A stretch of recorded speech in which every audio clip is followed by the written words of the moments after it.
udah join di program Bakti Sosial Yunoya 2020 dari Time to Share. Oke?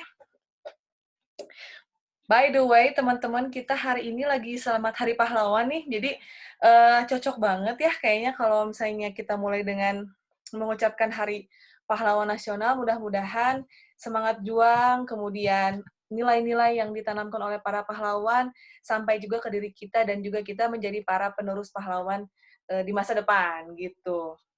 Gitu ya, teman-teman. Dan selanjutnya aku pengen jelasin sedikit dulu nih sebelum kita mulai ke acara hari ini mengenai program dari Yunoya 2020. Jadi program Yunoya 2020 ini adalah sebuah rangkaian kegiatan bakti sosial dari Time to Share yang terdiri dari penggalangan dana yang kemarin kita selenggarakan dari awal bulan Oktober sampai akhir bulan Oktober. Kemudian kita melakukan pembagian penerima manfaat kepada para lansia di Kota Bandung yang banyak dari mereka meskipun sudah lansia tapi masih pencari nafkah di pinggir jalan yang mesti banget dibantu. Nah, dari hasil pembagian donasi yang sudah terkumpul itu, kami melakukan penyisiran langsung secara mandiri yang mungkin bisa diperkirakan setiap orang itu kira-kira mendapatkan 200 sampai 300 ribu rupiah tergantung dari hasil survei. Gimana tuh caranya kemarin ya, kita membaginya? Nanti bakalan ada videonya, jadi teman-teman harus nonton sampai akhir gitu ya, teman-teman. Kemudian setelah acara pemberian manfaat ini, hari ini adalah rangkaian dari Yunoya yang terakhir, yaitu adalah penyelenggaraan seminar yang dijuduli dengan Essential Skill to Cope. Gitu nggak? Bener bacanya, Teh Vela? With your overthinking, insecure, and everyday anxiety, yang akan dipimpin langsung dan di-share langsung sama teteh cantik kita ini, Teh Arnovela Aurel. Sebentar lagi bakal kita mulai gitu. Nah, juga sebelum kita masuk nih, tadi sebelum mulai acara, teman-teman kan udah lihat nih ya, ada beberapa slideshow yang di-share mengenai 5 negara dengan tingkat indeks kebahagiaan tertinggi di dunia. Nah, sayangnya nih, Indonesia ini masuk ke urutan 92 dari 156. Nah, ini mesti juga kayaknya nanti jadi dibahas sedikit nih sama Teh Vela, karena lumayan ini harus naik nih Teh Vela indeks kebahagiaan kita. Kita kalah sama Finland, sama Denmark, sama Swiss, sama Islandia. Wah, luar biasa. Banyak nih kayaknya yang harus kita kerjain Teh Vela untuk meningkatkan indeks kebahagiaan di Indonesia, Teh. Ya, gitu ya.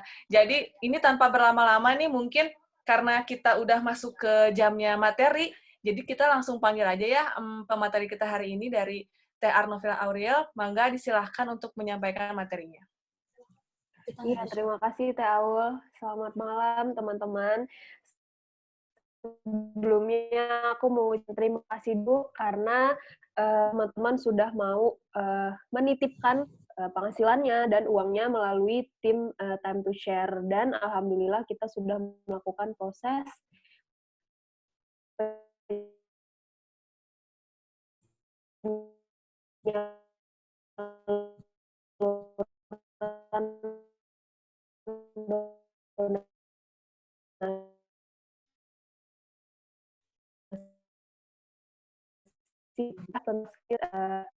overthinking, terus insecure, apalagi dengan adanya sosial media.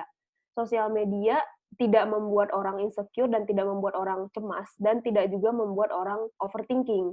Tapi kehadiran sosial media oleh orang yang mampu mengatur emosi itu lemah, maka itu akan jadi kecemasan, overthinking, dan insecure gitu. Nah, jadi sebenarnya yang harus kita kuatkan adalah kemampuan kita dalam mengelola emosi kita. Nanti kita akan bahas juga detailnya. Mungkin teman-teman udah nerima ininya ya, udah menerima filenya. Ada apa sih? PPT ya? Boleh teman-teman sambil dilihat. Nah, di situ kita coba yang pertama. Tunggu ya, aku sambil lihat slide juga.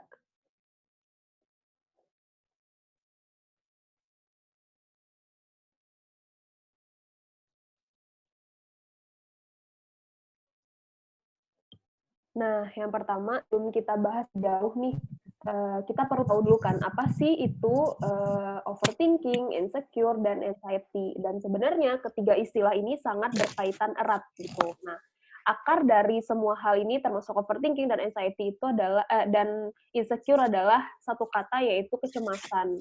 Kecemasan ini sebenarnya adalah salah satu bentuk emosi. Nah, biasanya nih kecemasan, overthinking, dan anxiety ini tuh dia kayak, siklus. Jadi, siklus di otak kita gitu dan, kalau siklus kan dia kayak lingkaran setan ya. Jadi, kalau kita udah terjebak dalam satu lingkaran, kita akan menuju step selanjutnya dan akhirnya kayak lingkaran, kita di situ terus. Akhirnya kita susah untuk keluar dari, siklus kecemasan kita.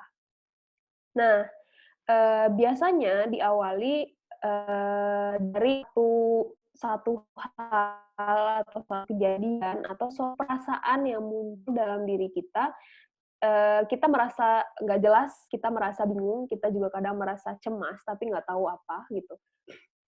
Terus kita juga merasa, buat apa ya gitu, dan hal-hal yang kita rasakan itu nggak jelas aja rasanya gitu. Nah, itu sebenarnya satu step yang mengawali, sebuah emosi yang dinamakan kecemasan. Nah, biasanya nih, kalau kita udah mengalami kecemasan itu, biasanya, itu akan semakin membuat beberapa bagian dari otak kita aktif. Artinya, ketika bagian otak itu aktif,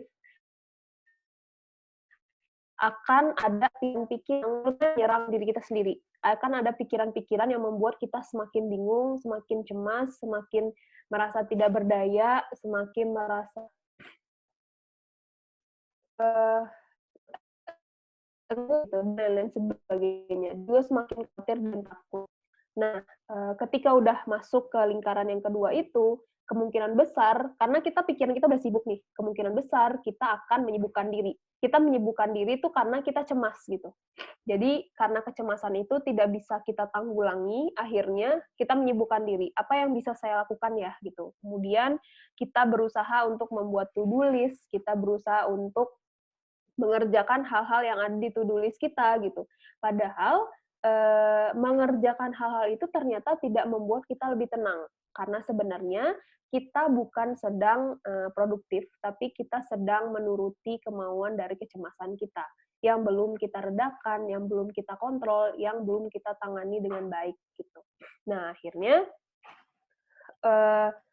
akhirnya kita jadi semakin sibuk, tapi pikiran kita itu terus-menerus, membuat kita nggak tenang. Ini belum, itu belum, gitu. Akhirnya sebenarnya pikiran itu membuat kita semakin cemas. Pada akhirnya kita semakin sibuk, semakin berusaha untuk mengontrol banyak hal. Ini gimana ngontrolnya, gitu. Terus, setelah sibuk kan kita akhirnya capek sendiri, karena pikiran itu kan emosi itu kan energi ya, energi yang terlihat dari overthinking-nya kita. Jadi overthinking itu bagian dari kecemasan yang tidak dikenali dengan baik. Jadi ketika sebenarnya teman-teman mengalami suatu kecemasan, tidak teman-teman kenali dengan baik, maka dia akan jadi overthink gitu. Nah, overthink itu akan menuntut kita untuk melakukan banyak hal supaya sibuk gitu. Nah, tapi justru, kadang kita nggak melakukan banyak hal nih, akhirnya kita menjadi masuk ke insecure gitu. Kita jadi membandingkan karena pekerjaan pikiran tadi semakin parah dan akhirnya dia, menjadi menilai diri kita sendiri, menjadi menghakimi diri kita sendiri gitu. Itu kan pikiran yang aktif tadi. Nah, selanjutnya, di circle selanjutnya adalah, biasanya kalau kita udah mencoba untuk sibuk-sibuk terus, akhirnya kita capek, terus kita ngerasa nggak produktif, kita ngerasa sehari ini nggak bener deh, gitu. Kita menyesal, terus kita rasanya ada hal-hal yang, di luar kontrol kita sebel sama diri sendiri, gitu, kita sebel sama orang lain, dan hal lainnya yang menjadi emosi-emosi yang menyertai kecemasan itu, gitu. Jadi karena kecemasan tadi, di awal tidak dikenali dengan baik, tidak tangani dengan baik, dia akhirnya mengundang beberapa emosi-emosi negatif gitu. Dan akhirnya kita kecapean sendiri dan kita cenderung untuk menyalahkan dan menghakimi diri sendiri. Contohnya, coba aja ya tadi aku lebih pagi bangunnya gitu, atau coba aja ya tadi nggak nge-scroll Instagram, coba aja ya tadi aku nggak usah mengerjakan hal itu dulu karena itu bukan prioritas gitu. Akhirnya kita menjadi over criticizing kepada diri kita sendiri gitu. Akhirnya over criticizing itu sebenarnya tidak membuat kita berubah gitu, karena sebenarnya keadaan yang sangat baik untuk menginstal atau mengubah suatu kebiasaan tertentu adalah ketika kita ada dalam mood yang positif. Tapi seringnya kita membuat perubahan dan evaluasi ketika kita mood-nya nggak positif, itu udah jelas aja kita sedang cemas, kita sedang takut akan sesuatu gitu. Akhirnya kita bikin to-do list yang banyak banget, saya nggak boleh nih kayak gini, saya harus kayak gini, saya harus seperti ini. Jadi kita banyak sekali membuat to-do list keharusan-keharusan yang harus kita capai gitu. Akhirnya karena banyak keharusan-keharusan itu, secara nggak sadar itu akan mengundang kecemasan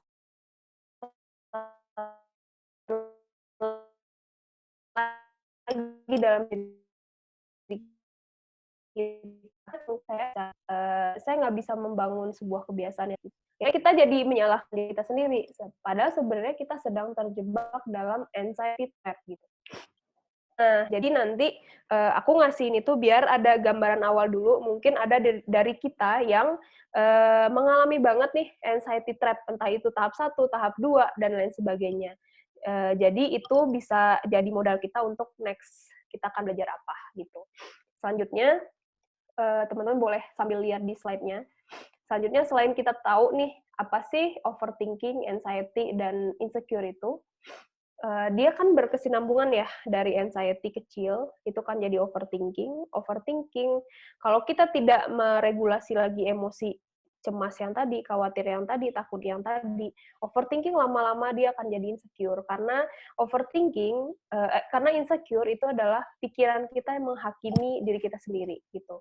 Membandingkan diri kita sendiri, mengkritisi diri kita sendiri, akhirnya jadi insecure, gitu. Dan akhirnya anxiety lagi, dan akhirnya begitu lagi.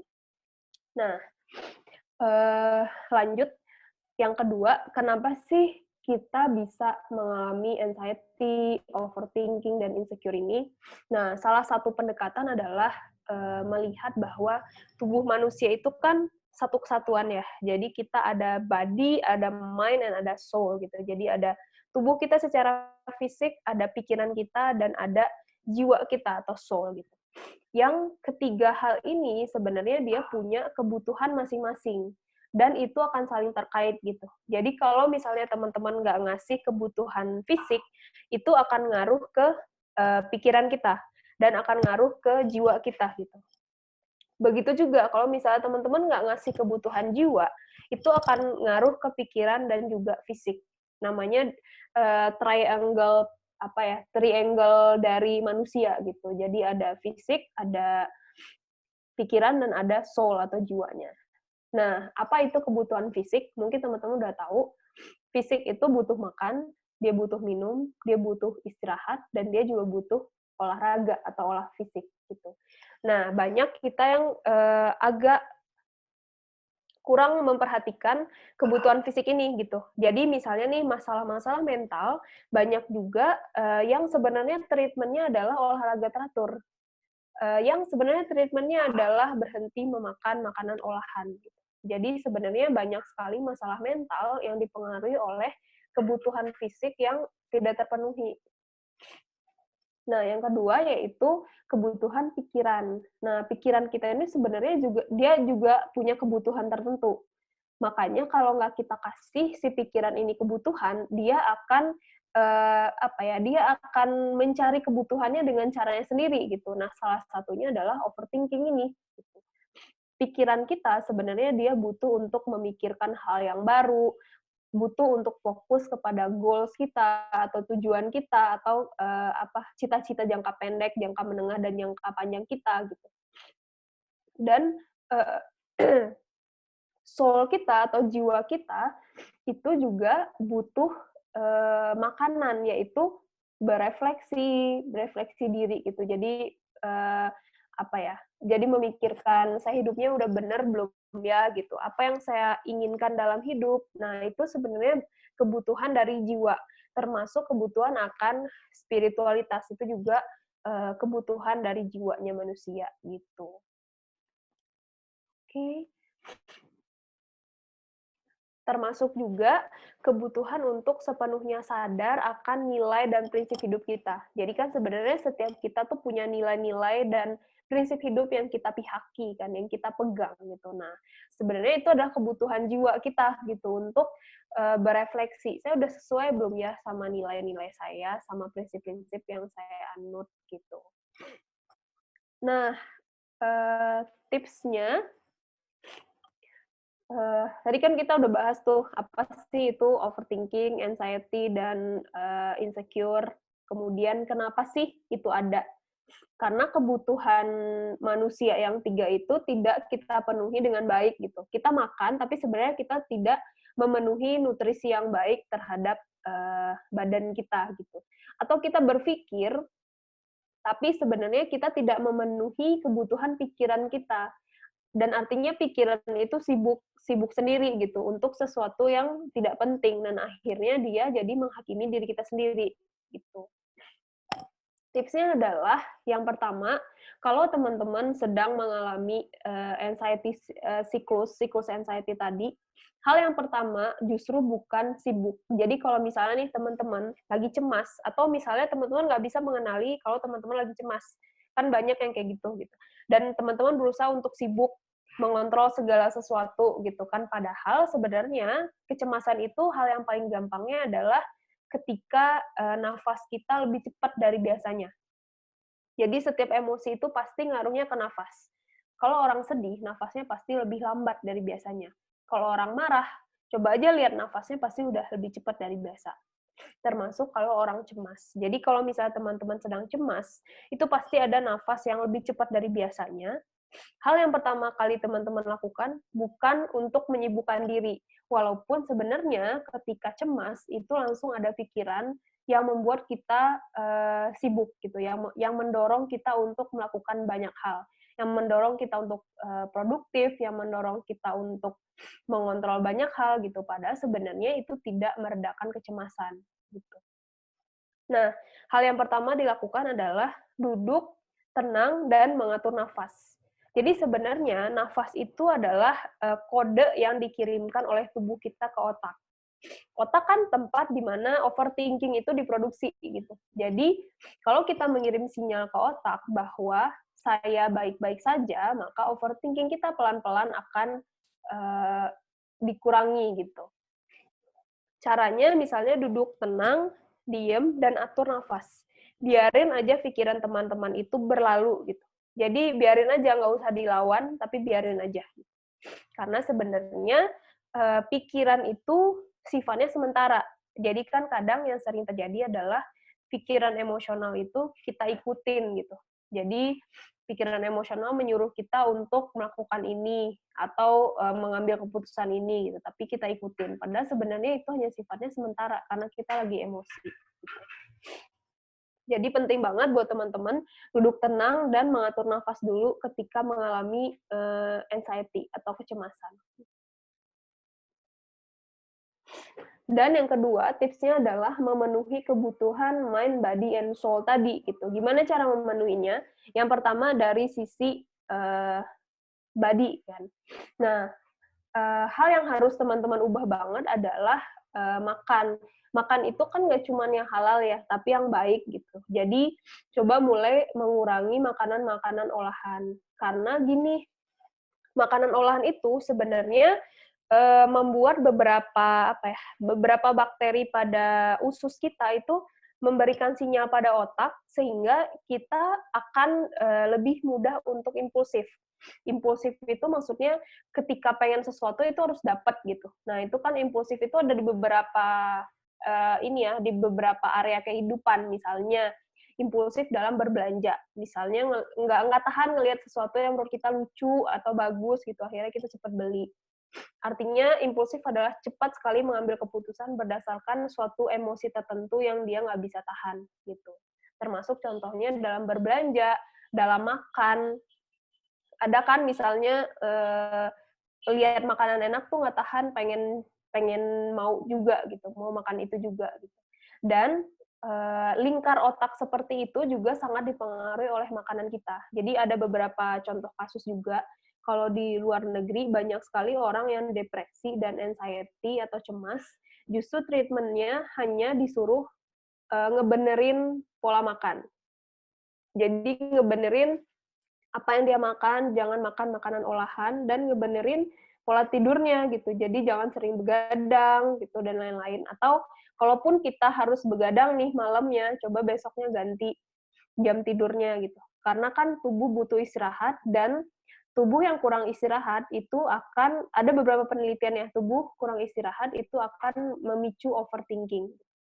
Jadi kalau misalnya teman-teman kurang istirahat itu sebenarnya akan mempengaruhi juga overthinking. Jadi ada tindakan orang sedikit yang mungkin nggak bermaksud seperti itu, teman-teman udah overthinking gitu. Terus yang nggak kalah penting yaitu olahraga. Dan olahraga itu nggak harus dengan maksa maksa juga, misalnya saya harus olahraga ini dan itu gitu. Tapi pilih olahraga yang teman-teman senang, yang teman-teman bisa enjoy di situ gitu. Yang penting olahraga, karena olahraga itu sebenarnya dia bisa membuat beberapa neuron di otak itu lebih stabil. Makanya orang yang olahraganya benar itu biasanya emosinya lebih stabil gitu. Karena secara biologis itu akan membantu regulasi emosi seseorang.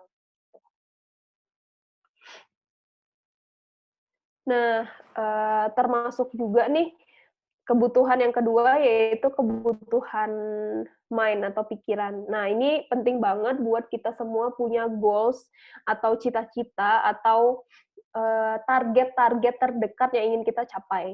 Jadi, dengan adanya fokus yang baru, maka ketika kita overthink, itu kita bisa alihkan dengan, fokus kita itu, gitu. Karena kan sering kita misalnya punya cita-cita, tapi itu kayak ngawang gitu, kayak ngawang dan jarang sekali kita ingat di setiap hari. Jadi kalau overthinking dan insecure dan lain-lain, ya udah gitu. Kita nggak ingat bahwa sebenarnya pikiran kita itu bisa diubah fokusnya gitu. Kalau overthink kan sebenarnya ketika pikiran kita tuh fokus ke ancaman atau bahaya, kita overthinking gitu. Secara nggak sadar, kan gini nih, kita cemas, kalau cemas itu kan dia, secara psikologis ada, persepsi dalam diri kita bahwa keadaan di depan itu tidak enak, tidak nyaman, bahaya, dan lain sebagainya, dan akhirnya itu jadi, karena fokusnya ke bahaya, jadi overthinking gitu. Nah, kita sebenarnya bisa mengubah pola fokus kita ini ke fokus ke tujuan atau goals kita. Jadi kita harus tahu banget, buat apa sih, saya di sini gitu, atau apa yang ingin saya capai dalam waktu, setahun ke depan atau 3 bulan ke depan dan lain-lain sebagainya, dan harus spesifik gitu. Jadi itu sebenarnya bisa membantu overthink dan insecure kita, karena mengalihkan fokus. Terus yang ketiga yaitu open mind and act out. Jadi, balik lagi, kebutuhan pikiran kita adalah dia butuh untuk memikirkan sesuatu yang baru. Jadi kalau pikiran kita sibuk overthink, mungkin dia nggak ada bahan untuk dipikirin, gitu. Jadi kita harus memasukkan bahan untuk dipikirin oleh pikiran kita, gitu. Bahannya apa aja? Mmm, ya bisa pengetahuan baru, keterampilan baru, gitu. Terus, hal-hal baru juga pikiran itu sebenarnya butuh untuk eksplorasi. Artinya kita butuh pengalaman baru untuk diproses oleh pikiran kita. Kalau hanya teori-teori aja ya overthink lagi gitu. Jadi, kalau kita overthink, mungkin ada 2 hal yang harus banget kita, tambah, yaitu pengetahuan baru dan pengalaman baru. Karena kalau pengetahuan aja tuh overthink juga gitu. Misalnya kita nambah pengetahuan di bidang Covid gitu kan. Kita cari terus, nah itu bisa overthink, kayaknya saya Covid deh gitu, kayaknya saya kena, COVID-19 deh gitu. Karena kan pikiran kita itu ada bias, bias yang akan mengarahkan dia sesuai dengan pengetahuan yang dia dapat gitu. Jadi misalnya kita banyak sekali baca tentang Covid. Nah, kemungkinan besar kita juga akan mengenali ciri-ciri yang ada dalam diri kita itu mirip COVID gitu. Dan akhirnya kita yakin, kayaknya saya iya deh gitu. Nah, hal-hal kayak gitu tuh sering terjadi. Makanya kan kerja pikiran itu harus diimbangi dengan pengalaman baru gitu. Berinteraksi dengan orang baru atau mengerjakan hal yang baru.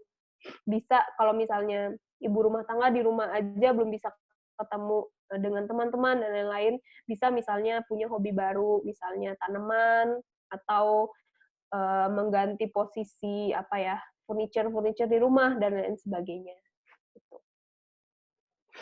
Terus yang selanjutnya yaitu berlatih mengelola emosi. Ya balik lagi karena sebenarnya overthinking dan insecure adalah akibat dari sebuah emosi yang disebut dengan khawatir gitu kan. Jadi mengelola emosi adalah sesuatu yang apa ya, sebuah kemampuan yang harus banget kita tingkatkan gitu. Jadi berusaha untuk tidak terlalu berlebihan ketika senang dan juga tidak terlalu berlebihan ketika sedih gitu. Jadi lebih stabil.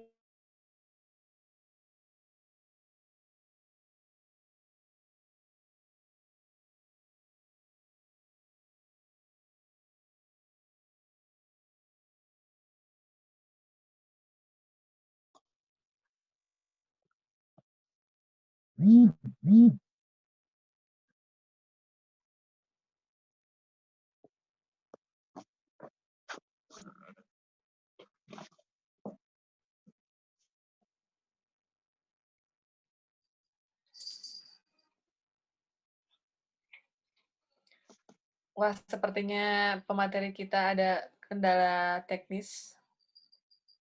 Jadi kita sambil nunggu tadi aku kepo ya, jadi ternyata kita tuh kalau cemas ini nafasnya lebih cepat, jadi agak bengek gitu kan. Itu pernah ngerasain nggak? Kalau aku sih merhatiin-merhatiin sih kayaknya pernah gitu, ternyata selama ini yang kedua nih yang paling penting nih, tadi poin jadi impulsif kalau kita Aduh maaf ya, kebanyakan tadi oh kok ya udah tiba-tiba masuk hilang. lagi. Oh, udah masuk lagi. Oke oke, Teh Pela mangga lanjutkan.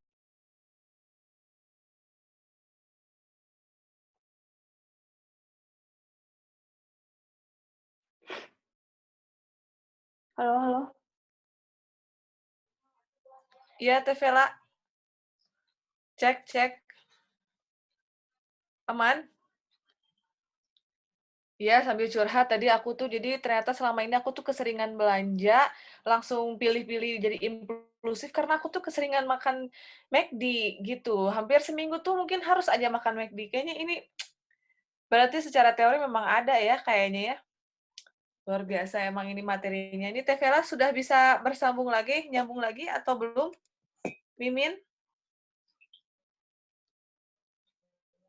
Belum ya kayaknya. Kita sambil menunggu, saya pengen cerita sedikit. Jadi acara Yunoya ini, yang hari ini diselenggarakan ini, yang jadi peserta pada acara seminar kali ini tuh terdiri dari volunteer, kemudian ada donatur, ada juga partisipan yang memang dia join untuk menjadi peserta gitu. Jadi ini kita ada tiga apa ya, tiga penonton nih. Mana ya di sini yang jadi volunteer? Coba boleh senyum-senyum gitu mungkin atau dadah-dadah di kameranya. Oh, ada tuh yang dadah-dadah tuh. Oke, oke, aman ya. Yang donatur ada donatur kita. Aduh, terima kasih banyak. Ini apa ya, dari sekian banyak platform di luar sana yang menyelenggarakan baksos, terus mau menitipkan sebagian hartanya ke kami Time to Share. Mudah-mudahan rezekinya bisa digantikan oleh Allah lebih berkah dan juga menjadi apa ya? Menjadi apa namanya itu, memberi syafaat di akhirat gitu, teman-teman. Ya, apakah Teh Vela sudah bisa masuk lagi? Halo?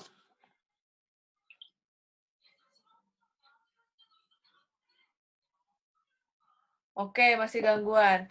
Oke, yang kedua kita akan bahas tadi sedikit ya tentang teman-teman dari 5 negara di dunia yang menjadi, negara paling bahagia, ya kan, seantero jagat raya. Saya pikir tuh negara terbahagia tuh Korea Selatan, karena Korea Selatan tuh opa-opanya banyak ganteng-ganteng gitu kan. Tapi ternyata bukan, teman-teman. Jadi yang pertama itu adalah Finlandia. kemudian dilanjutkan dengan Denmark, kemudian Swiss, Islandia, dan Norwegia. Ini kalau bisa boleh dibilang nih ya, bahkan Amerika nggak masuk, ya nggak? Amerika nggak masuk, Inggris nggak masuk, Korea Selatan nggak masuk, Indonesia jauh ya teman-teman.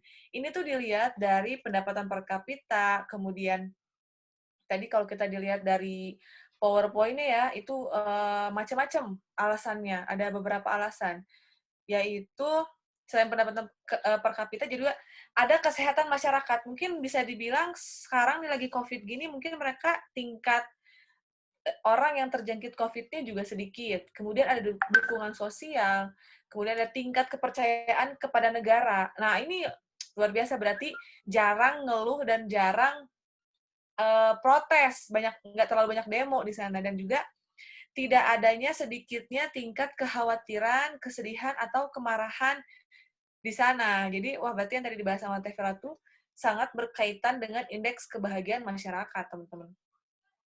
Gitu. Selanjutnya, ada juga tadi tentang bahasan dari beberapa artis dan juga public figure yang ternyata di balik kesuksesannya itu, teman-teman, mereka bukan terjangkit, apa ya bahasanya? Jadi memiliki penyakit mental illness gitu. Ini kita coba sambil dibuka mungkin Teh Mimin, sambil kita menunggu Teh Vela kembali. Yang di layarnya mungkin yang dibuka yang itu ya, yang apa namanya, yang Share screen-nya, Teh. public figure yang punya mental illness. Nah, itu kita sambil menunggu. Menurut saya ini luar biasa sih ya, karena ternyata orang-orang sesukses ini yang notabene kita sangka dia itu ya bahagia gitu ya di hidupnya, ternyata enggak gitu. Dari yang pertama nih, Teh admin, Edvard Munch, ya kan? Anxiety and hallucination. Wah, ini luar biasa sih menurut saya. Coba kita lihat gambarnya, ini yang terkenal tuh emang, oh ini ada katanya penjelasannya. Oh, ternyata dia seniman Norwegia. Norwegia itu padahal adalah termasuk 5 besar dari negara yang indeks kebahagiaannya tinggi. Nah, ini teman-teman pasti mungkin sering lihat ya di sosial media atau mungkin di platform yang lain. Ini lukisannya terkenal banget. Bahkan terkesan katanya hidup gitulah. Mungkin bisa jadi dia justru bisa menghasilkan karya yang begitu luar biasa karena mungkin justru punya tadi berhalusinasi, terus punya kecemasan tuh. Dia menciptakan gambaran yang paling terkenal, The Scream, setelah gambar itu muncul di benaknya saat dia berjalan-jalan. Jadi dia lagi berhalusinasi, justru malah menciptakan sebuah karya yang luar biasa yang sampai sekarang ini masih terkenal banget. Padahal ini udah kayak berapa tahun? 50 tahun yang lalu kurang lebih ya. Saya berada di sana dengan gemetar karena kecemasan, buset. Dan saya merasakan jeritan tak berujung melewati. Ya Allah, aku nggak mau denger jeritan-jeritan panjang. Ih, takut banget. Oh, baik. Bisa ya, ternyata seorang pelukis yang luar biasa sih, memang dia bisa menggambarkan jeritan yang notabene adalah sebuah sound menjadi bentuk sebuah gambar. Oke, next. Kita bahas yang selanjutnya. Siapa nih public figure yang dipilih oleh tim acara? Oh, tadi ada penjelasan ini ya, penjelasan mental illness-nya. Coba kita back lagi, Teh. Pada musim gugur, penyakit mental menjangkit, ya ampun, sekeluarga loh ternyata menjangkit penyakit itu. Kakaknya menderita depresi dan bibinya didiagnosis menderita skizofrenia. Masa kecil Munch ditandai dengan kehilangan karena ibu dan salah satu saudara. Oh, jadi dia ada kehilangan. Mungkin dia tidak bisa cope dengan kehilangannya. Nah, itu muncul nih, Teh Vela, alhamdulillah. Kita lagi ngegosip ini Alhamdulillah. public figure Teh Vela Maaf ya. yang punya apa mental illness nih, tapi karena Teh Vela udah kembali lagi, mari kita lanjutkan materinya Teh Vela ya. Oke. Oke, sip, silakan. Tunggu. Udah sisa yang terakhir ya. Jadi salah satu kebutuhan soul kita adalah reflective thinking, ya. Berpikir dan bereaksi gitu. Berpikir refleksi bukan hanya melibatkan fungsi kognitif kita ya, tapi juga ada hati gitu istilahnya. Jadi ada intuisi kita, ada hati nurani kita yang terlibat dalam proses berpikir itu. Ada yang bagus yang menekan thinking. Yang aku tulis juga bahwa banyak orang yang merasa melakukan hal yang benar pada dirinya, sehingga yang tersisa adalah menyalahkan. Jadi, kalau misalnya sebenarnya nih kita sedang beremosi, misalnya kita marah, tapi kita tidak mau mengenali emosi kita itu secara nggak sadar ya. Karena ketika emosi kan respon kita secara psikologis adalah, berlari atau keluar dari perasaan nggak enak itu, gitu. Nah, keluar dari perasaan nggak enak itu, tapi, kita lakukan dengan, avoidance istilahnya. Avoidance itu adalah, misalnya nih, kita sebenarnya cemas atau khawatir. Misalnya ketika ibu-ibu anaknya jatuh, sebenarnya dia khawatir, tapi dia tidak mengenali kekhawatirannya dan kecenderungan sebuah emosi adalah, jadi menggantikannya dengan emosi lain. Misalnya dia anaknya itu gitu, padahal mungkin anaknya nggak salah gitu, karena nggak sengaja misalnya jatuh gitu kan. Dia sebenarnya khawatir akan anaknya kenapa-kenapa, tapi yang keluar justru marah, karena emosi khawatir itu tidak dikenali dengan baik, dan akhirnya dia menghindari perasaan khawatir dengan menambahkan emosi-emosi lain, misalnya marah. Atau misalnya nih, ketika teman-teman khawatir sesuatu, tapi yang teman-teman lakukan adalah main sosial media, itu sebenarnya juga avoidance, artinya menghindari suatu feeling atau suatu emosi yang tidak enak gitu, tidak pengen teman-teman rasakan. Jadi, kemampuan dalam mengatasi emosi itu nggak muncul atau bahkan tidak bertambah atau tidak menguat gitu, karena terus-menerus teman-teman hindari.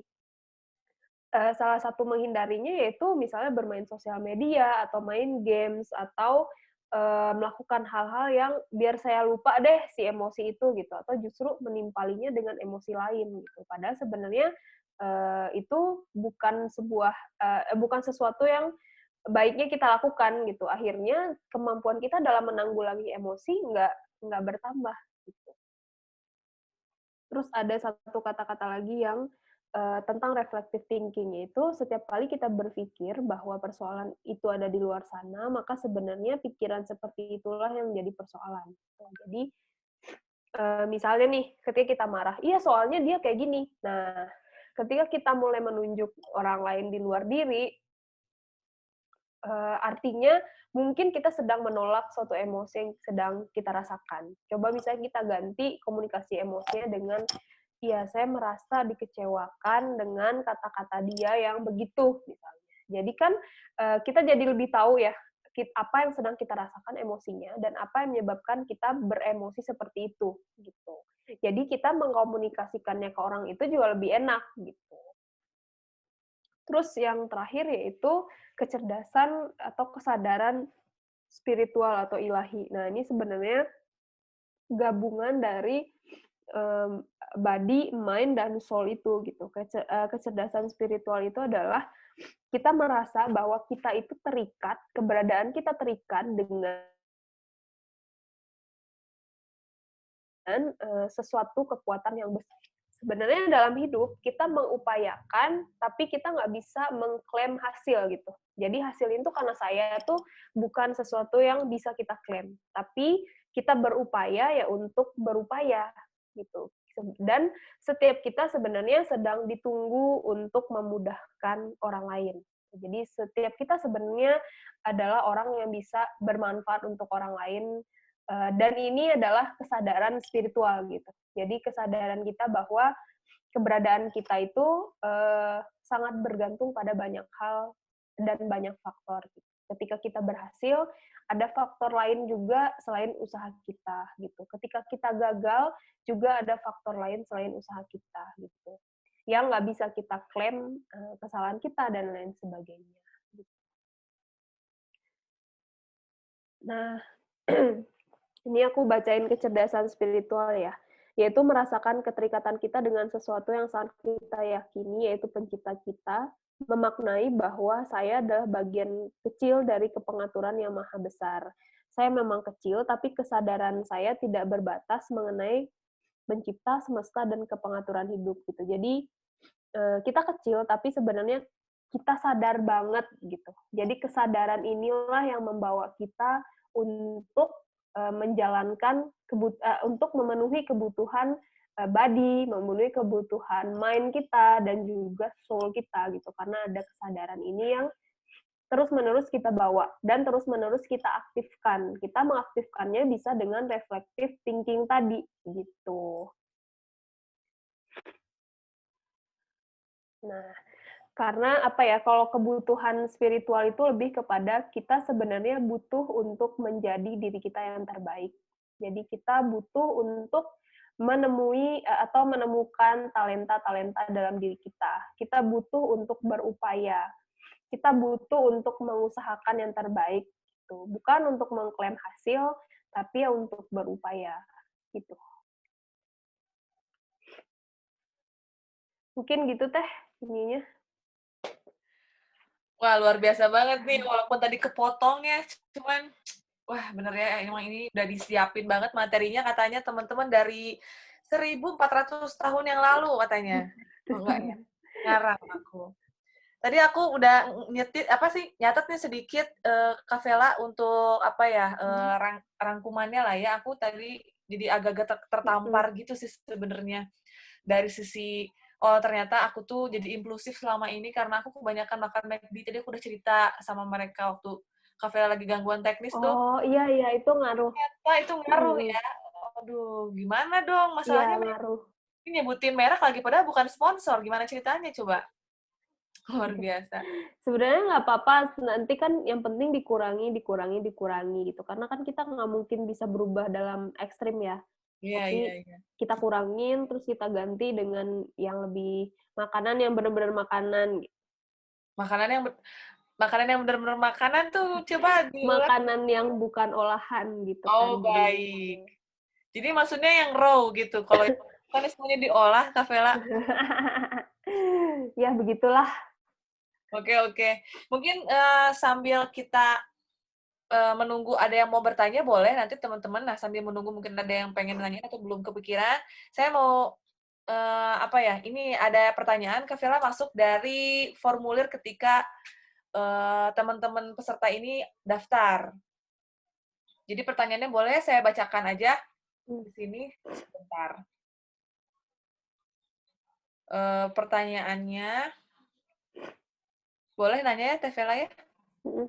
Buat teman-teman yang mau nanya nanti chat dulu, nanti kita akan kasih waktu buat nanya, tapi sebelumnya kita akan bahas dulu pertanyaan yang masuk dari pendaftaran waktu di formulir.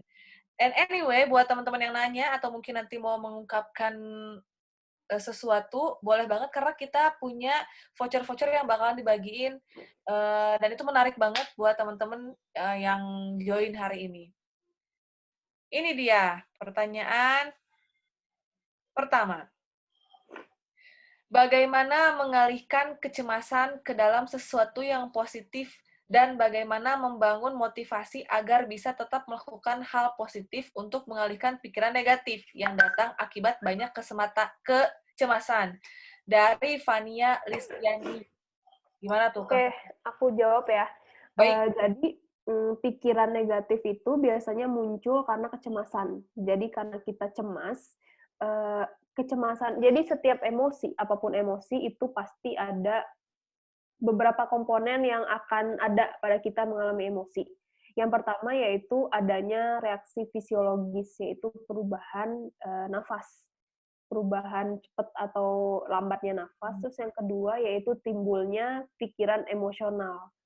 Nah, pikiran emosional ini sangat tergantung dari jenis emosi yang kita rasakan. Kalau kita sedang khawatir, pikiran kita akan menyuruh kita untuk menghindari situasi itu, atau justru melawan situasi itu gitu. Jadi maksudnya pikiran-pikiran yang membuat kita pengen keluar deh dari situasi itu gitu. Aku nggak tahan lagi atau misalnya nih kayak cemas tadi gitu. Kita cemas terus kayaknya aku nggak produktif dan lain-lain.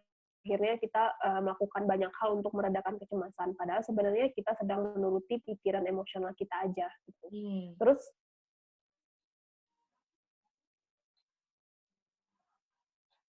Apakah Kak Vela nge-lag lagi? Iya, hilang teman-teman, nggak apa-apa ya, namanya juga koneksi, kita tidak bisa memprediksi ya kan. Itu, jadi sambil menunggu mungkin teman-teman ada yang mau nanya boleh. Jadi sambil kita merekap dari teman-teman yang live di sini, mungkin ada yang ingin bertanya. Apakah ada yang masuk ke admin?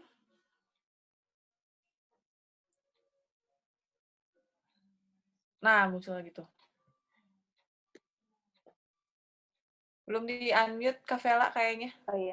Ini Nah, kayaknya internetnya kurang stabil, maaf ya teman-teman. Oke, dimaafin. lanjut.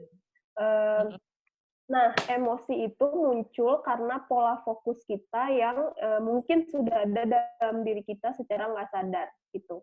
Misalnya kita marah karena hinaan orang lain, berarti secara nggak sadar pola fokus kita ada ke kata-kata orang lain gitu. Jadi bagaimana cara mengubah fokus? Jadi kalau misal fokus kita ubah, maka emosi kita akan berganti dengan sendirinya gitu. Pelan-pelan dia akan berganti dengan sendirinya. Misalnya kita ngelihat tukang parkir tiba-tiba kayak malakin kita gitu kan. Ini kemana sih tukang parkir? Maksudnya awal-awal tadi nggak ada gitu. Tiba-tiba pas kita mau berangkat, mau pergi, ada aja tukang parkir nongol gitu. Kita marah. Nah, kalau misalnya kita ubah fokus kita, misalnya bukan ke tukang parkir yang minta uangnya, tapi ke um, asumsi-asumsi atau cara pandang.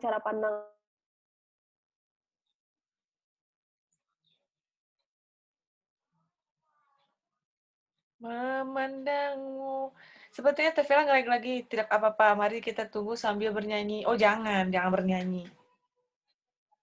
Oke, teman-teman masih dari teman-teman yang live ada yang mau bertanya mungkin? Jadi kalau bisa sih, kalau misalnya belum kepikiran, coba dipikirin karena nanti teman-teman yang nanya ini bakalan dapat voucher menarik dari media partner kita, teman-teman. Dan ini media partnernya, wah, ngasih diskonnya lumayan. Ini saya lagi tanya dulu nih sama teman-teman tim ini apa aja yang jadi media partner kita dan berapa banyak diskon yang dikasih oleh media partner. Ini lumayan banget teman-teman buat belanja-belanja ya kan. Apakah Tevela udah bisa dihubungi? Kalau belum, mari kita lanjutkan pembicaraan kita mengenai public figure yang tadi baru sampai nomor 1 ya, Kakak Mimin. Biar dimunculkan lagi slideshow yang tadi.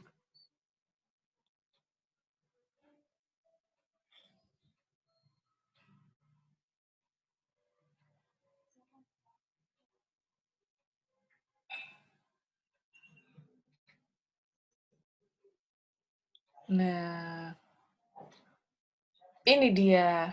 Oke, next slide.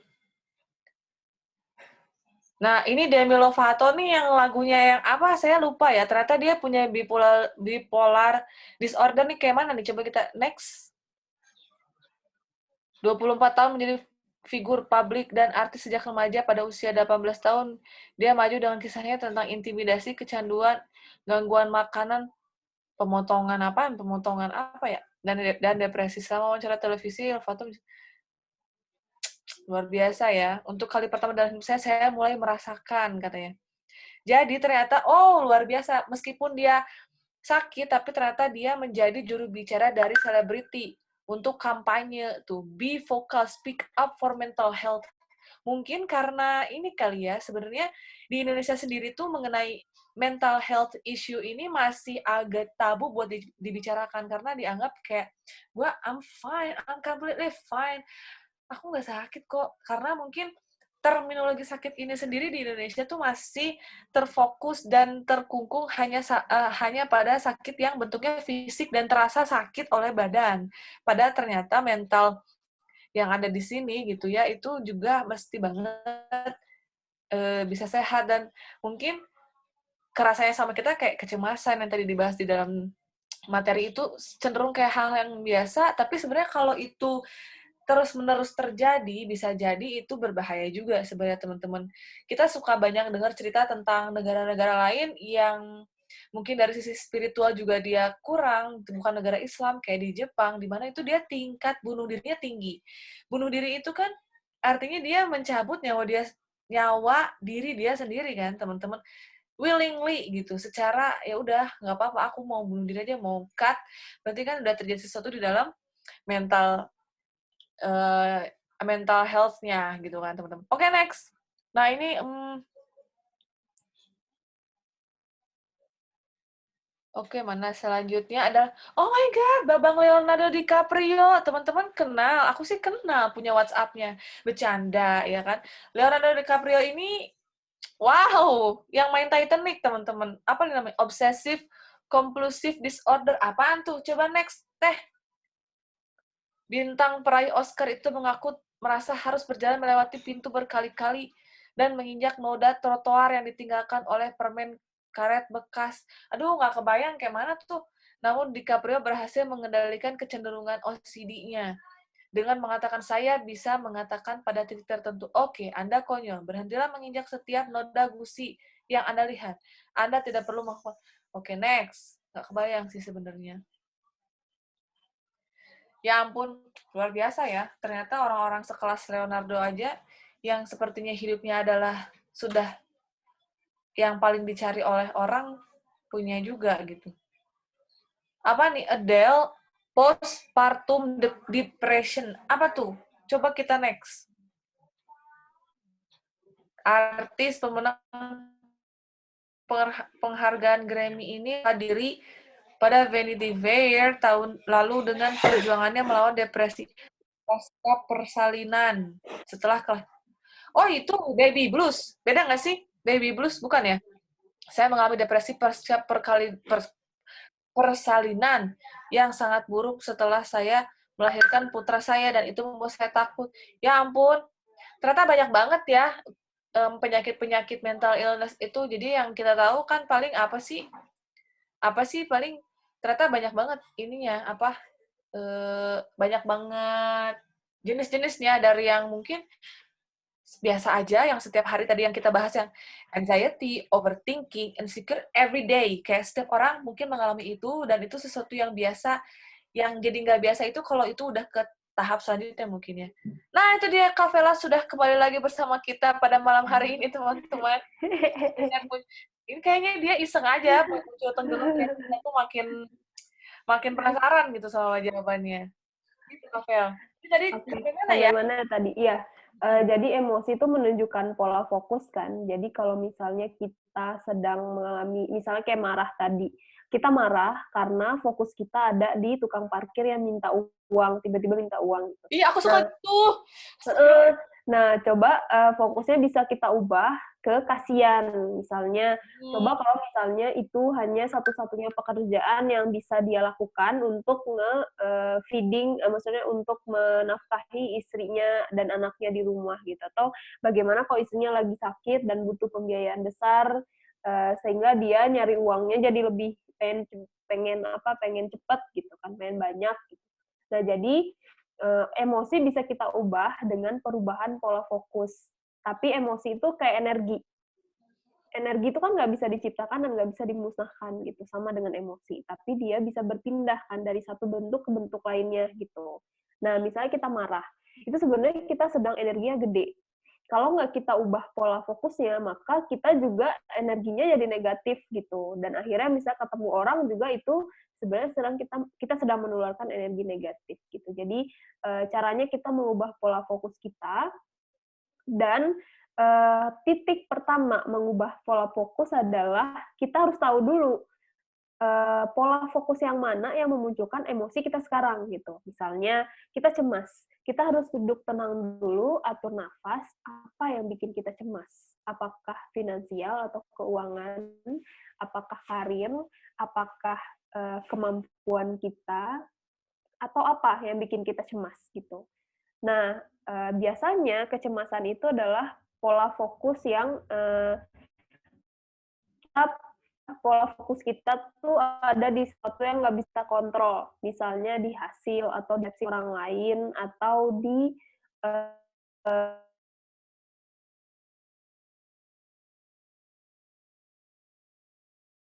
reaksi orang. Nah, jadi hal yang pertama untuk mengubah pola fokus adalah cari tahu dulu sekarang tuh yang bikin kamu emosi, cemas sekarang itu apa, pola fokus apa yang bikin kamu cemas. Misalnya kamu mau tampil, mau presentasi, kamu cemas, kalau kamu tenang gitu kan, duduk, apa sih yang bikin kamu cemas? Terus biasanya dia akan keluar, "Saya takut judgement orang lain, saya takut nanti orang lain mengira saya ini dan itu.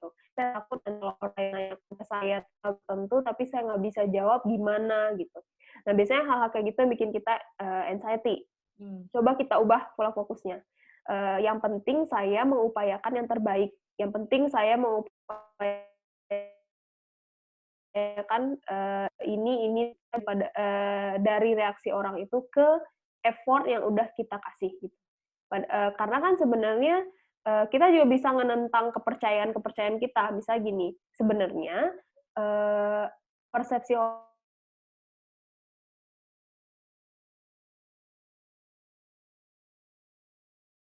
orang lain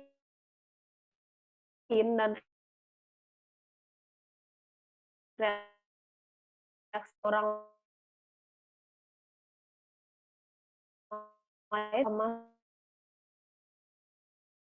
dalam lakukan ini, gitu. Dan jadi Ya nih, Vela langsung nanya di menit apa yang ingin saya capai dan seperti apa saya bisa berguna untuk orang lain. Akhirnya malah semakin merasa tidak berguna. Ada tips and tricks-nya nggak Kak untuk menentukan goals yang sesuai? Terima kasih. Oke, terima kasih pertanyaannya bagus. Mhm. Nah, bagaimana satu meredakan nah, iya benar. Jadi gini, untuk menentukan goals itu, kita mungkin tidak bisa langsung goals yang benar-benar spesifik. Jadi, eee, jadi kan gini, bisa aja nih misalnya, kamu merasa, "Saya tuh goals-nya nggak spesifik," gitu. Akhirnya karena kamu merasa di bawah dari keadaan standar, di bawah banget, harusnya goals tuh yang harus sampai spesifik, yang kayak gini. Padahal sebelumnya mungkin kamu emang belum kebayang itu, gitu. Dan kamu mempersepsikan keadaan kamu tuh di bawah itu. Dan akhirnya kamu cemas. Ketika cemas, kamu jadi, punya overthinking, yaitu, eee, aduh bingung, terus stuck gitu kan, stuck terus, apa yang sebenarnya saya pengen, terus sering jadi bertanya ke diri, apa yang sebenarnya aku pengen, apa passion-ku gitu, terus, apa yang terus, seperti apa saya bisa berguna buat orang lain gitu. Jadi pertanyaan-pertanyaan itu yang akhirnya muncul di pikiran kita, dan akhirnya kita sebenarnya tidak sedang sibuk untuk, mengenal diri kita sendiri, tapi kita sedang sibuk untuk mengiyakan pikiran emosional kita. Misalnya, pikiran emosional kita untuk harus jelas nih, goals ini tuh harus seperti ini seperti ini seperti ini, gitu. Dan akhirnya kita stuck sendiri karena kita belum mencapai itu, gitu. Padahal sebenarnya goals itu dapat, kita rasakan setelah kita mengalami sesuatu, gitu. Misalnya, kayaknya aku pengen jadi penulis. Nah, jadi kamu harus mengalami dulu jadi penulis gitu. Jadi, ketika kita overthinking atau ketika kita cemas, yang harus dibanyakin adalah pengalaman mengalami sesuatu gitu. Jadi pengalaman itu yang akhirnya kita evaluasi gitu, bukan pikiran kita evaluasi. Karena kalau pikiran kita evaluasi, sebenarnya kita kita sedang menuruti kecemasan kita gitu, dan akhirnya itu tidak meredakan sama sekali. Jadi saranku adalah do something, apa aja. Karena goals, kita dapat setelah kita mengalaminya gitu. Misalnya, kamu tahu dari mana, misalnya kamu pengen jadi penulis, pernah nulis dan itu rasanya menyenangkan. Saya mau ngabisin waktu di berjam-jam, untuk membuat sebuah tulisan, misalnya gitu. Jadi, harus ada pengalamannya dulu. Jadi yang harus diperbanyak dalam mencari passion, mencari goals adalah mengalami sebanyak mungkin hal, gitu. Hmm. Itu mungkin Teh. Oke, oke. Mungkin mudah-mudahan bisa menjawab ya, karena aku juga emang gitu. Kadang-kadang aku juga di umur yang segini belum bisa tuh menentukan secara spesifik tuh kayak mana gitu. Cuman kayak lebih ke melakukan yang terbaik aja di yang ada saat ini gitu loh. Kak Vela, boleh nggak sih kayak gitu? Boleh ya? Boleh. Jadi kan sebenarnya dalam menentukan passion itu ada 4 hal yang bisa jadi, apa ya, bisa jadi kerangka kita kan. Yang pertama yaitu apa, upaya, siapa, dan agenda. Hmm. Apa itu adalah kita semakin tahu aktivitas apa yang selalu membuat kita merasa beresonansi, merasa gue banget gitu, merasa ini aku banget gitu. Nah, jadi semakin kita, jadi nggak ada yang namanya istilah gagal. Gagal itu adalah ketika kita nggak tahu apanya gitu. Pasti kan setelah kita mengalami sesuatu, mungkin kita nggak berhasil, tapi setidaknya kita semakin tahu dengan apa yang pengen aktivitasnya gitu atau bidangnya gitu. Mungkin awalnya kita baru tahu bidangnya, misalnya psikologi gitu. Terus yang kedua, apanya selanjutnya kita bisa menjawab lebih spesifik gitu. Terus yang kedua yaitu upaya. Upayanya yaitu kita mau untuk mahir, bukan hanya sekedar tahu, tapi kita bersedia meluangkan waktu untuk mahir di bidang itu.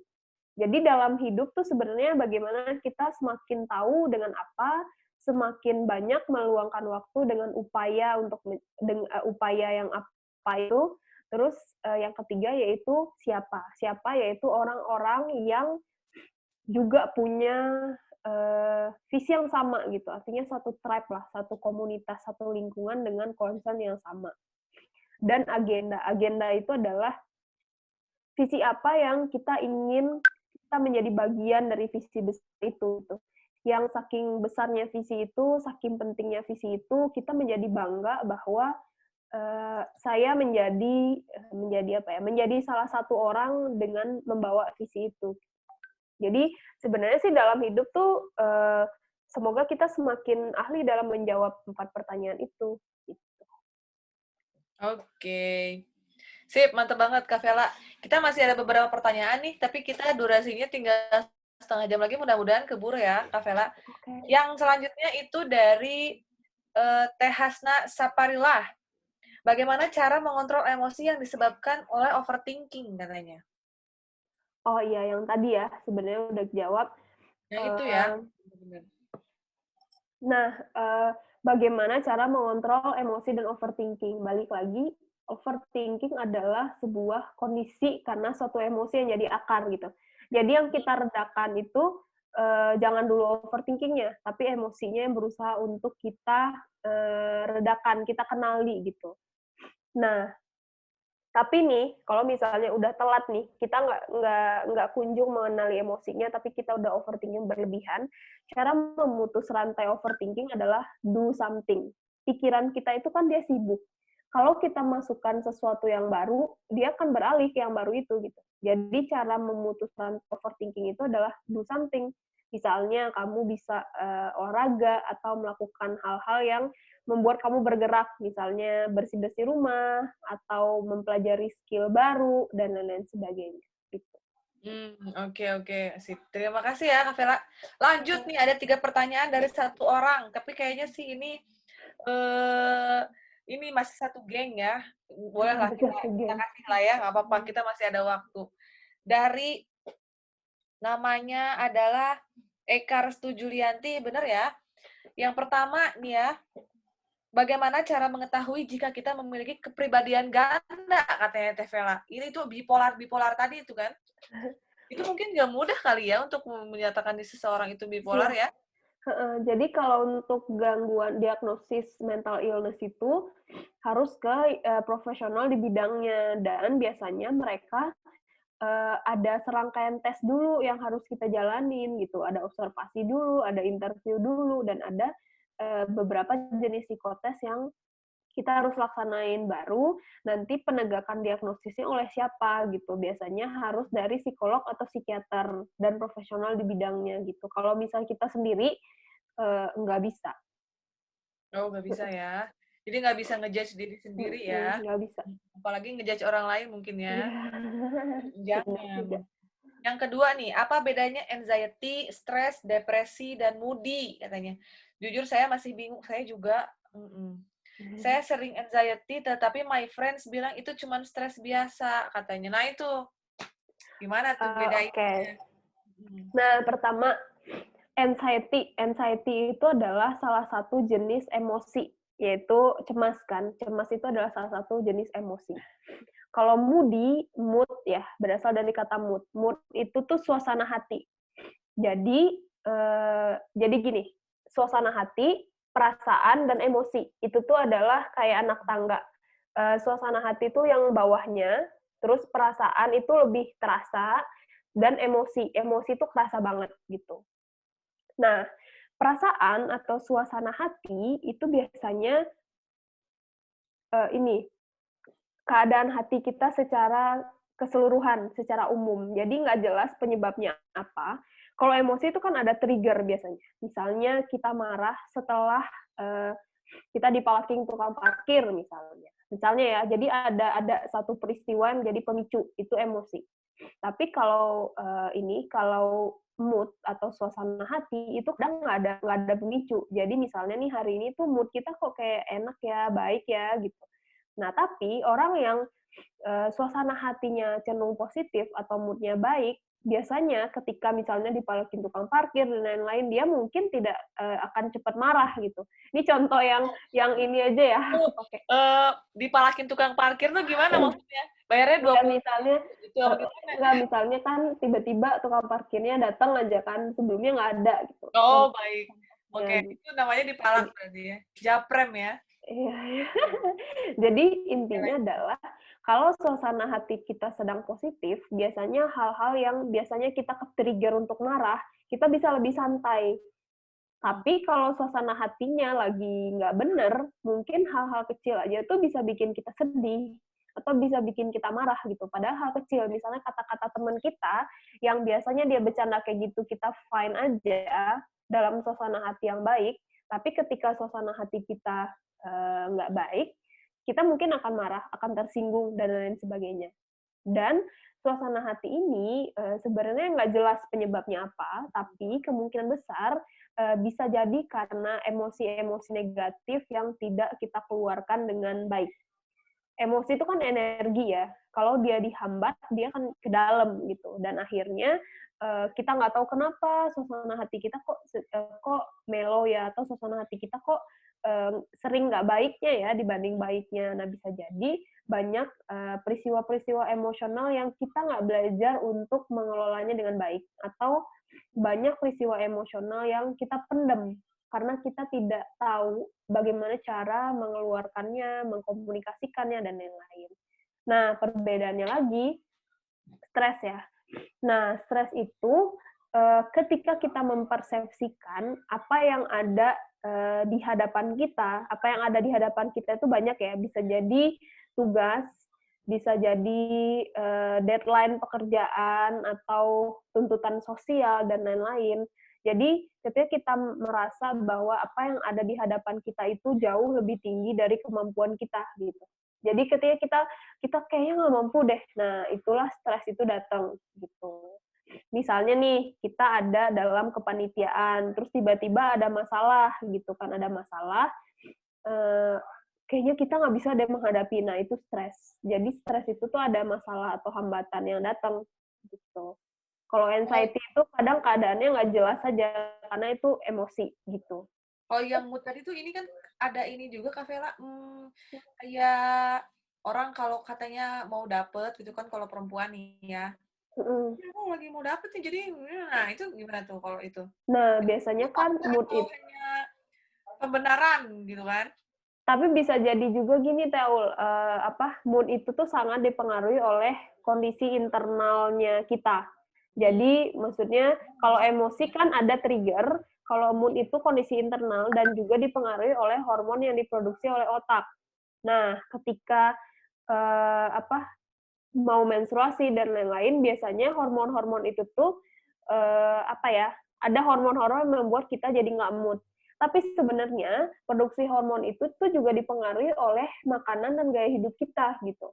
mmm, Jadi kalau dia sebenarnya gaya hidupnya oke, konsumsi makanannya juga oke, walaupun ketika PMS itu tuh dia nggak mood, tapi dia masih bisa membuat suasana hatinya setidaknya menjadi netral gitu.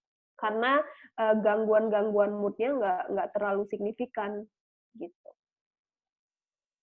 oke. Nah ini pertanyaan ketiga dari orang yang sama, Kak Vela. Bagaimana caranya dapat menerima keadaan diri di saat mereka yang glow up membuat kita insecure katanya gitu. Jadi agak sering lihat ke atas gitu kan. Iya iya Gitu iya iya. ya. Aku mah debu gitu kan suka.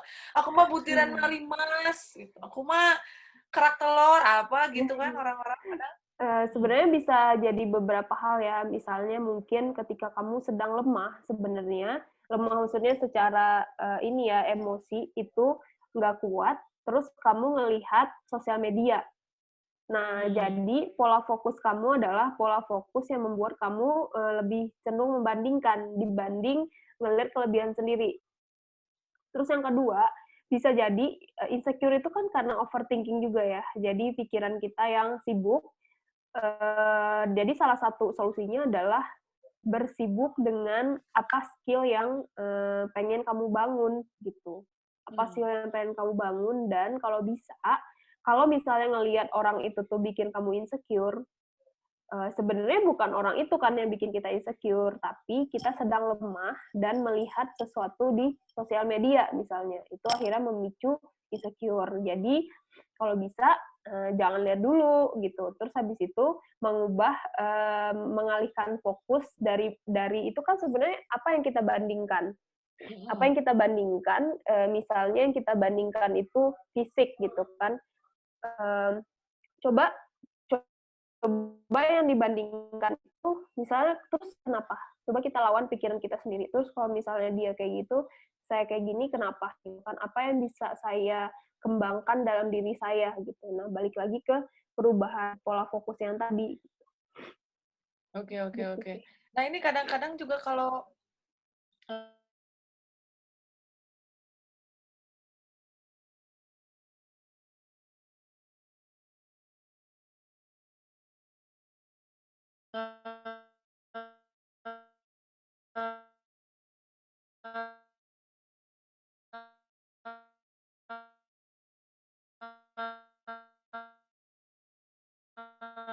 sedih kan, Kalau emosi itu bentuk energi yang harus dikeluarkan dari emosi. Tapi yang oh, penting dibatasin, misalnya, batasin sehari ini gitu, besok saya udah berganti dengan emosi yang baru gitu.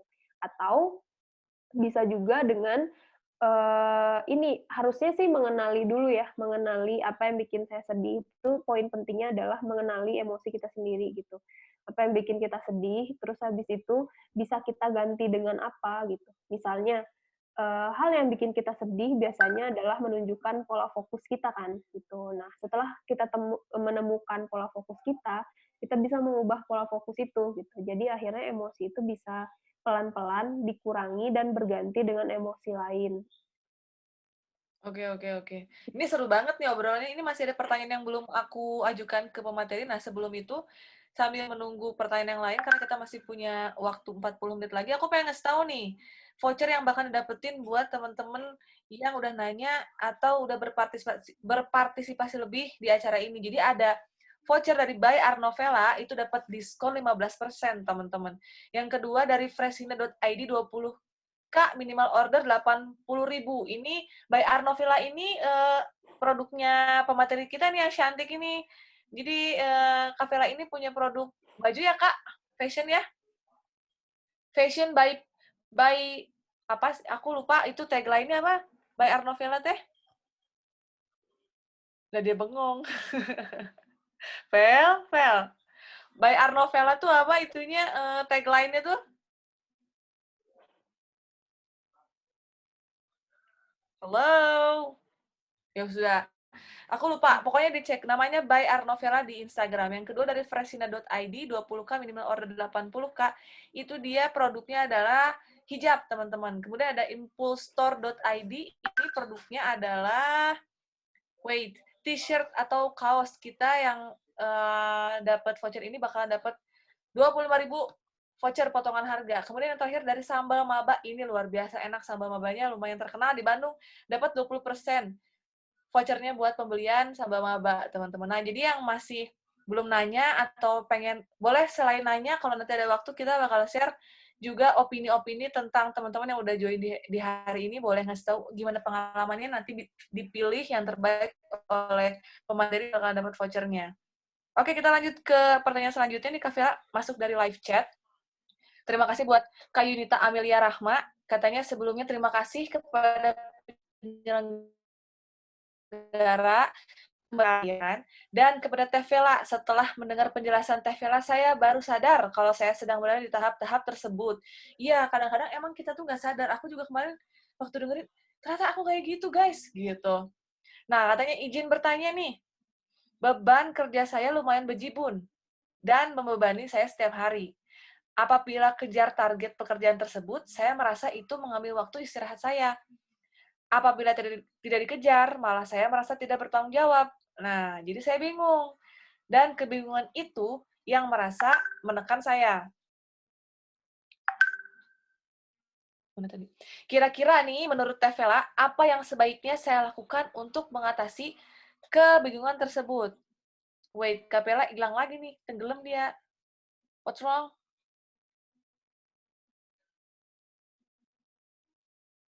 Oke, karena Kak Velanya lagi gangguan teknis lagi, sambil kita menunggu nanti, Teh Mimin boleh dibuka lagi yang tadi mungkin belum selesai slideshow kita tentang public figure yang mengalami gangguan mental illness? Oke. Masya Allah. Luar biasa nih malam ini aku banyak banget dapat pelajaran ternyata mental illness itu nggak bisa di apa ya, nggak bisa dianggap sesuatu yang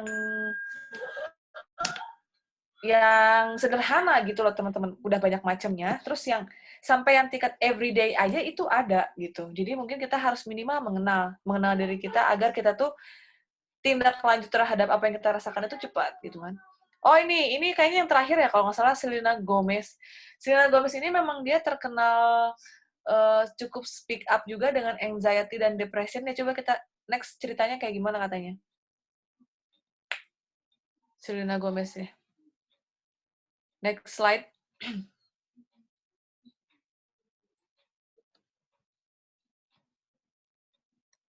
Mana nih? Penyanyi pop Selena Gomez tidak ragu membahas perjalanannya dengan kecemasan dan depresi. Ya, terutama yang dialami bersama lu. Oh iya, saya ingat kalau teman-teman suka lihat juga gitu artis di Hollywood itu ya dia punya penyakit ya, lupus itu. Saya telah menemukan bahwa iyalah pasti dia panik mungkin ya karena kan lupus itu bukan penyakit sakit perut atau penyakit masuk angin gitu kan. Dia itu penyakit yang wah apa ya? Ya bisa meninggal gitu kan. Wajar ya, mungkin memang ada sebab akibat ya, teman-teman. Bisa menjadi efek samping lupus katanya tuh, yang dapat menimbulkan tantangan tersendiri, katanya kepada People. Dia melanjutkan, saya ingin menjadi proaktif dan fokus pada menjaga kesehatan dan kebahagiaan saya dan telah memutuskan bahwa cara terbaik untuk maju adalah mengambil cuti. Oh ya, dia sempat cuti ya. Menambahkan bahwa dia berharap dengan terlihat dia bisa membantu orang lain dan jadi dia sengaja bilang sama orang lain dia tuh mengalami hal itu agar orang lain yang punya hal yang sama tuh oh iya bisa saling menyemangati gitu kali ya. Saya tahu saya tidak sendirian dengan membagikan ini. Saya berharap orang lain akan didorong untuk mengatasi masalah mereka sendiri. Nice. Coba next. Terakhir, slide terakhir apa nih? Oh, udah. Sumbernya. Oke, sumbernya dari www.1000museums.com and then etc. gitu, teman-teman. Oke, sambil nunggu Kak Vela nih balik lagi.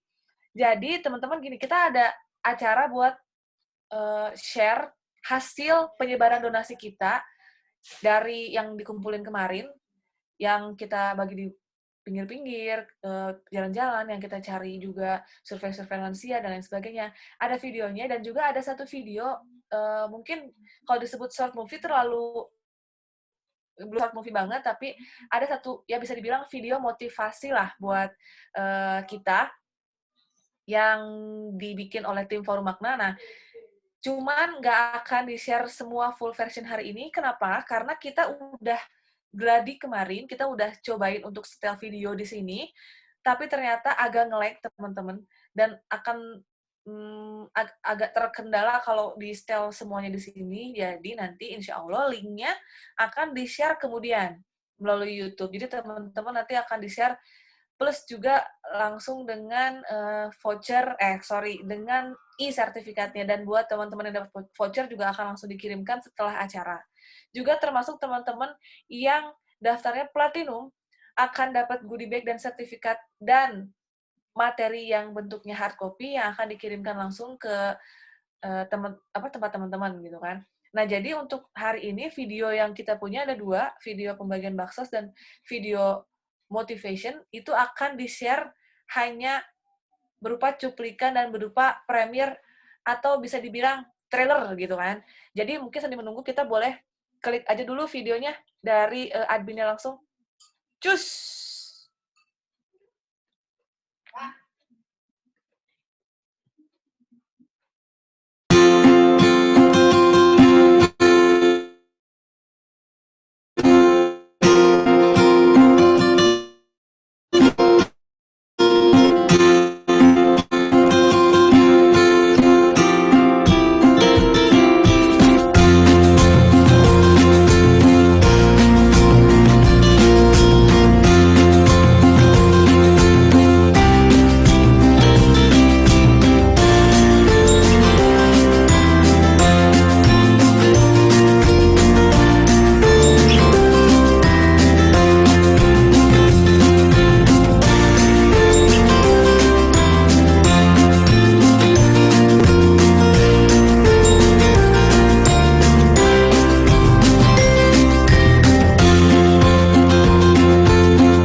Teh Aul ininya di mute ya?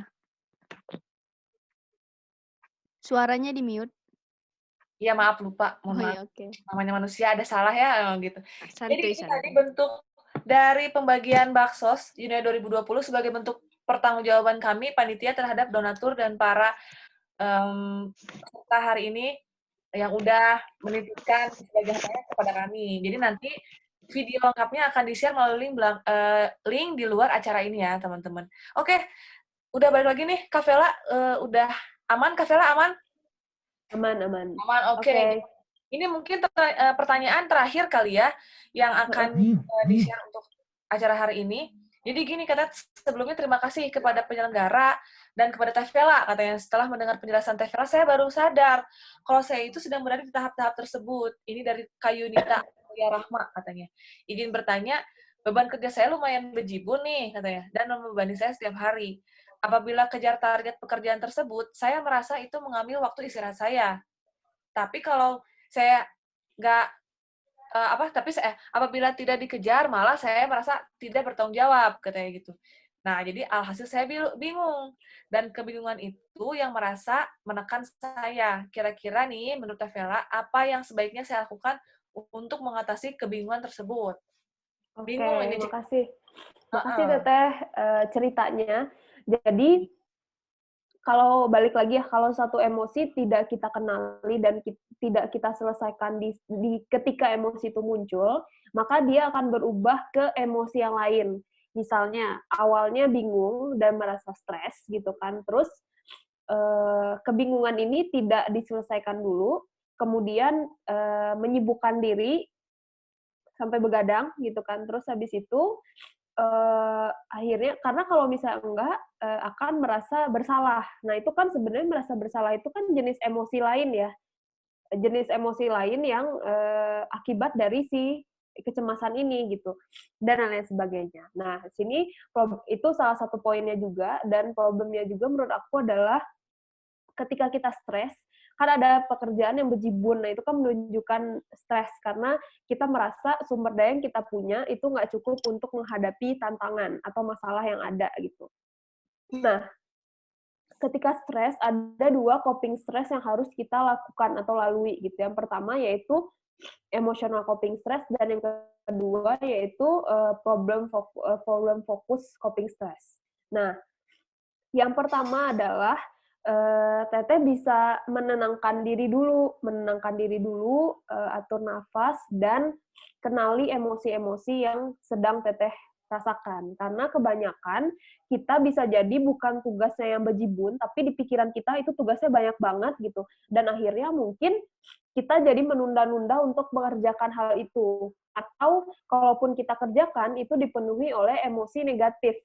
Dan akhirnya kita nggak menikmati waktu pengerjaan itu, dan akhirnya justru otak tidak ada pada potensi maksimalnya gitu. Jadi saranku adalah ketika munculnya emosi cemas, khawatir, dan lain-lain terhadap pekerjaan, selesaikan dulu emosinya, karena performa otak itu lebih bagus pekerjaannya kalau kitanya sudah tenang, kitanya sudah dealing dengan akibat-akibat emosi dari suatu pekerjaan. Gitu. Karena kan yang bejibun, yang banyak banget, itu kan seringnya ada di pikiran kita gitu. Pikiran kita yang membuat kita makin down, yang membuat kita semakin rendah. Jadi masalahnya di sini, kapasitas kita di sini.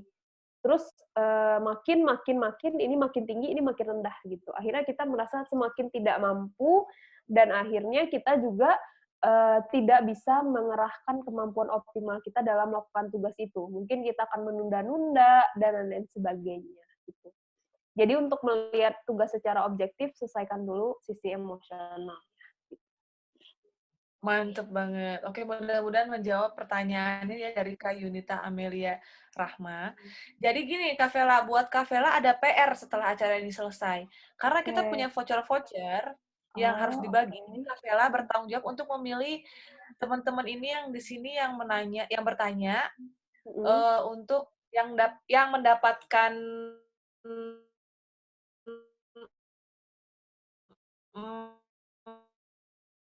voucher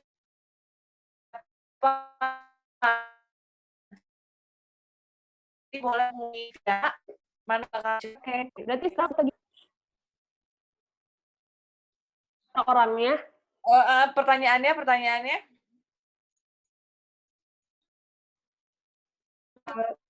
Banget ya. Wah, Tadi perasaan nggak kejawab semua nggak sih, Teh? udah kejawab semua. Mudah-mudahan. Coba tanya Mimin. Mimin ada yang belum dijawab nggak ya? Kira-kira pertanyaannya?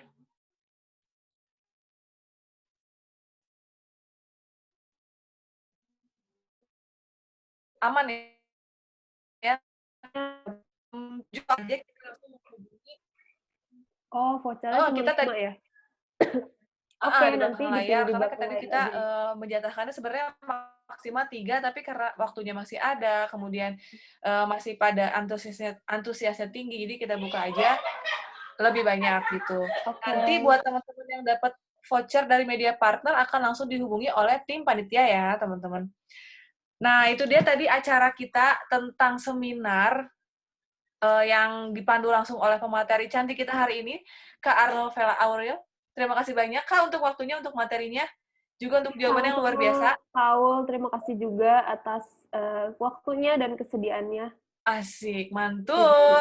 Meskipun sedang sakit kayaknya ya, tapi masih luar biasa nih bisa fokus ya kan? Mungkin karena udah punya basic itu ya, teori macam-macam ya. Mungkin sebenarnya harusnya lebih panjang lagi ya, Kak Vera, karena kayaknya banyak banget pas nih.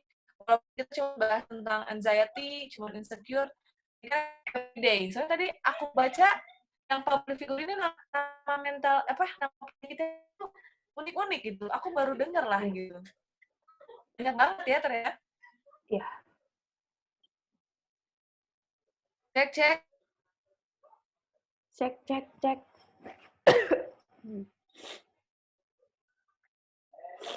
Hari ini kita bakalan share video premiere juga tentang video motivation yang berhubungan dengan ya, pemikiran yang baik, yang yang dibuat oleh tim Forum Makna, mudah-mudahan bermanfaat, tapi ini baru premiere, jadi nanti habis ini bakalan di-share linknya. Selain itu, mungkin di ujung acara ini kita harus berpisah dengan agak sedikit sedih hati ya, karena ini rangkaiannya tuh lama banget sebenarnya teman-teman. Rangkaian Yunoya ini kegiatannya lama banget, dari awal Oktober, kita udah sampai bikin konsepnya dan lain sebagainya, penggalangan dana, ternyata antusiasnya besar banget dari banyak juga dari banyak volunteer yang kita punya, dan sampai hari ini, detik ini kita selesai dengan semua amanah yang diberikan dari donasi yang terkumpul, kemudian kita membagikan donasinya kepada orang yang membutuhkan, sampai kita menyelenggarakan acara seminar sebagai bentuk dari kepedulian kita terhadap sosial psikis masyarakat saat ini mungkin ya, Kak Vela, dari khususnya dari yang dari anak-anak milenial lah gitu. Mungkin dari kami, saya mewakili Panitia Yunoya 2020 dari tim Time to Share.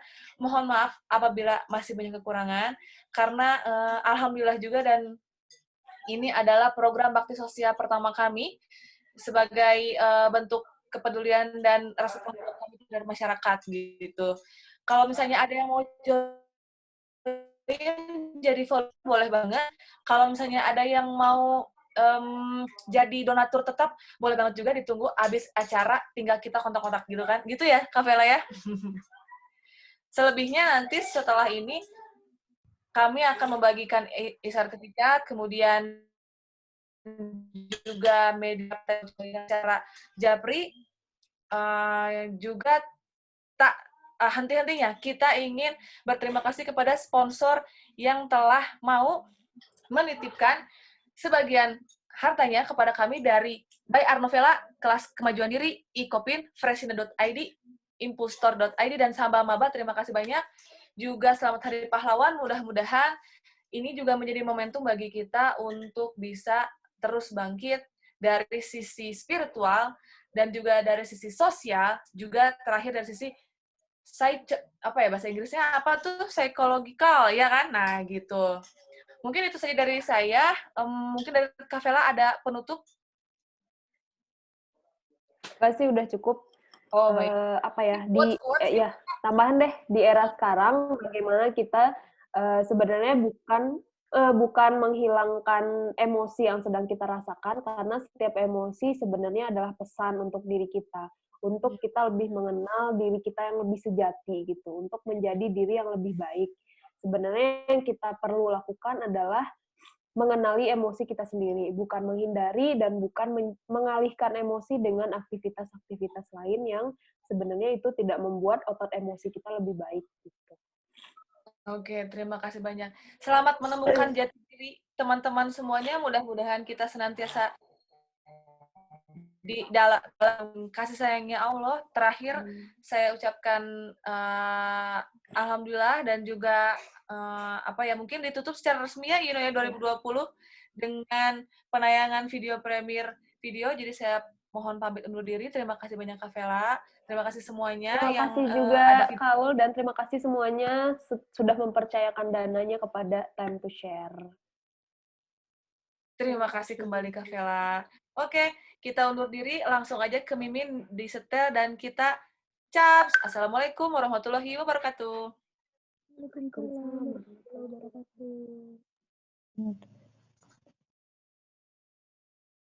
wabarakatuh.